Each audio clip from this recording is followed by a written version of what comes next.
Whew. So, this is actually my third video today. I have been on it. So much new tech to unbox, to get into. It's just been exciting. But hey everyone, Ollie here. So in this video, we have the new Pixel 6 Pro. So I bought this model. Google didn't send me it. So I had to wait for it. I know some people get theirs early. And I'm going to be obviously comparing it with the iPhone 13 Pro. I'm going to try using this as my main phone over the sort of next week or so, see what it's like. But yeah, let's get into unboxing this thing. So I've gone for the Stormy Black Pixel 6 Pro, and the reason why I've gone for the 6 Pro is because obviously it has a better camera, it has more of the sort of better camera features, better screen. It's a shame really because I actually prefer the smaller size of the 6. That's why I also have, you know, the standard iPhone 13. I much prefer this smaller size. But, you know, I want to try out all the greatest features, right? So I had to go for the 6 Pro. So let's get into the packaging. Damn, this looks nice. So this is the Stormy Black. I'll be honest, it looks more grey. And you know what? That fits my aesthetic. So I'm happy. I actually love it. It looks awesome. It actually has like a two-tone colour. Sort of dark grey and light grey with an even darker grey Google logo. And then we have that sort of iconic sort of new camera bar, you could say. And I actually think this is very brave of Google. Courageous, you could say. Because it looks nothing like any other phone. Like it looks completely unique. So I think it's good. I think it's a good choice that they made. Put the phone aside for a second. We'll just look at what's in the box quickly. USB-C to USB-C cable, and as you can see, because of the thinness of the box, there is no charging brick. It really is amazing how Apple seem to just set the trend, whether people accept it or not, and whether people like it or not. Because now other phone manufacturers just aren't giving charging bricks in the box. It's just crazy. At the same time, though, I get it. You know, the environment and whatever else makes completely sense. If you've got charging bricks at home like I do, you know, I don't need another additional charging brick that I'm never going to use. Here we have SIM card slot, or SIM card pin or whatever, some documentation. We ain't going to look at that. We don't need that.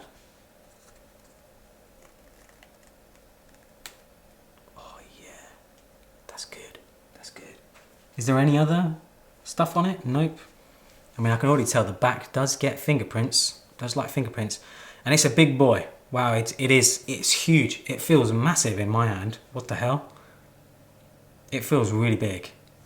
I'll get my iPhone 13 Pro so you can see the size difference between the standard 13 Pro and this Pixel 6 Pro. So let's wipe it down. This is the 13 Pro and then this is the 6 Pro. Yeah, it's a big phone, that's for sure. There's definitely a noticeable size difference there.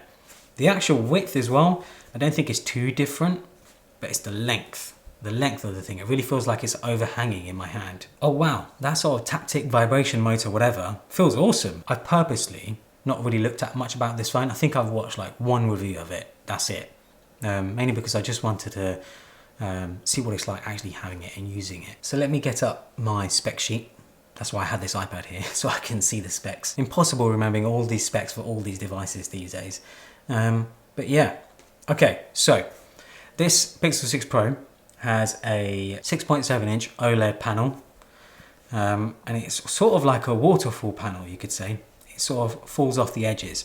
We have a hole punch camera at the top, which I like actually. I do like that. So I'm just quickly setting it up. Whilst it's being set up, other specs that we should go through is that it does have a 120Hz panel, and it's actually very similar to how the iPhone display works, the iPhone 13 Pro display works, where it can go between different frame rates to save on battery life, which is obviously good to see. If it was running constantly at 120Hz, it would absolutely kill battery life. Google are quoting 24 hours of battery life from the Pixel 6 Pro, which wouldn't surprise me considering how big the phone is. It is naturally going to have a bigger battery as well.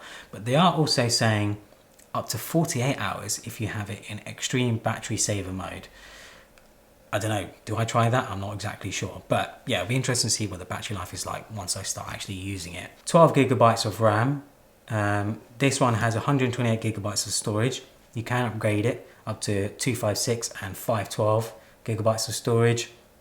Of course, one of the big new features is that it has the new Tensor chip as well. That's Google's own chip. So they're doing basically what Apple do, where they have their own chips, their own silicon inside the phone itself. It'll be interesting to see what Google do with Tensor. Hopefully they update it every year like Apple do with the A series line of chips.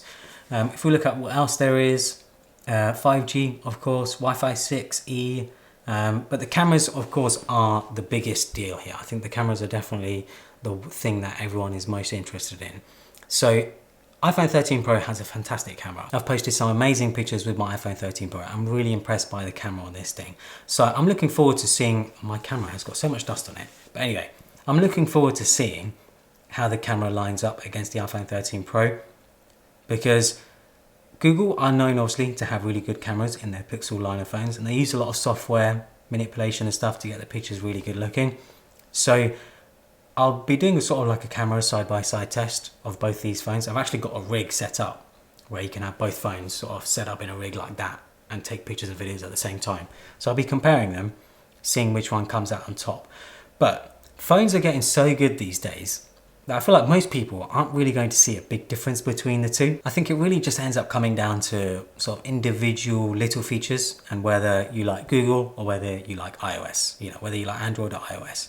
It really depends. I feel like you just can't go wrong with either of these phones. But one thing to think about is that the 6 Pro, the Pixel 6 Pro, is considerably cheaper than the 13 Pro, and obviously much cheaper than 13 Pro Max. So if you're looking for value for money, maybe the Pixel 6 Pro or the Pixel 6 are ones to look at carefully and see whether the savings are worth it for you. So if we look at the cameras themselves, 50 megapixel main camera with an aperture of f1.8. It also has optical image stabilization, 12 megapixel ultra wide camera with a f2.2 aperture, a 48 megapixel telephoto camera with an aperture of f3.5. It can do 4 times optical zoom and up to 20 times digital zoom. It also has optical image stabilization, and then on the front we have an 11.1 megapixel camera with a huge 94 degree ultra wide field of view. So that's just a quick look at the Pixel 6 Pro. Like I said, I will have a review coming soon, and I'll be obviously especially looking at the camera. That is the main draw for me when it comes to a phone like this, and I'll be comparing it with the iPhone 13 Pro. So make sure to subscribe so you'll be notified of when I do upload that video. I'm really looking forward to using this. This is my first Pixel phone in 2 years. I do have the Pixel 4, but I didn't get the Pixel 5. Now I have the Pixel 6 Pro, and I really like this design. You know, the more I hold it, the more I feel it, and the colors and stuff, just looks wicked, looks sick. Anyway, hopefully you guys enjoyed this video. Follow me on Instagram and Twitter, and subscribe for more.